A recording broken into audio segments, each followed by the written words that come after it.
খাল নেই, কিন্তু বরগুনা পানি উন্নয়ন বোর্ড লোচামড়া খালে 5 কপাটের স্লুইস গেট টেন্ডার করেছে। লোচা খালে স্লুইসের গেট নির্মাণ করা হলে ওই এলাকার অন্তত 5 শতাধিক পরিবার তাদের পরিবার পরিজন নিয়ে পথে বসতে হবে।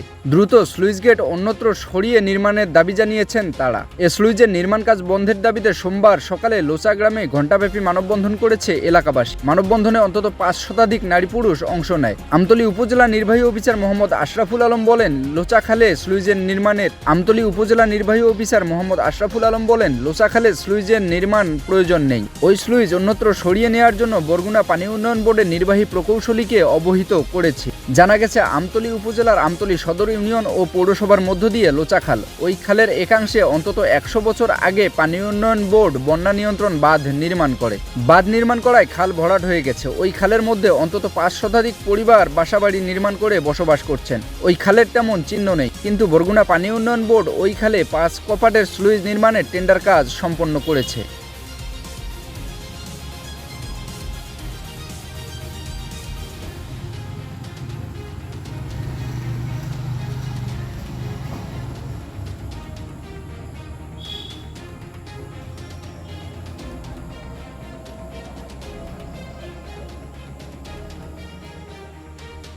মানববন্ধনে বক্তারা বলেন, 100 বছর আগে লোচা খালের মাথায় বন্যা নিয়ন্ত্রণ বাঁধ নির্মাণ করে পানি উন্নয়ন বোর্ড। এরপর থেকে ওই খাল ভরাট হয়ে গেছে। খালের মধ্যে অন্তত 5 শতাধিক পরিবার বাসাবাড়ি নির্মাণ করে বসবাস করছে। ওই খালে 1 কপাটের স্লুইস রয়েছে। লোচা খালে স্লুইস নির্মাণ বন্ধ ও উচ্ছলীলা খাল সংস্কারের দাবি জানিয়েছেন তারা। বরগুনা পানি উন্নয়ন বোর্ডের নির্বাহী প্রকৌশলী মোহাম্মদ রাকিব বলেন, বিষয়টি আমি জেনেছি, তদন্ত সাপেক্ষে প্রয়োজনীয় ব্যবস্থা নেওয়া হবে।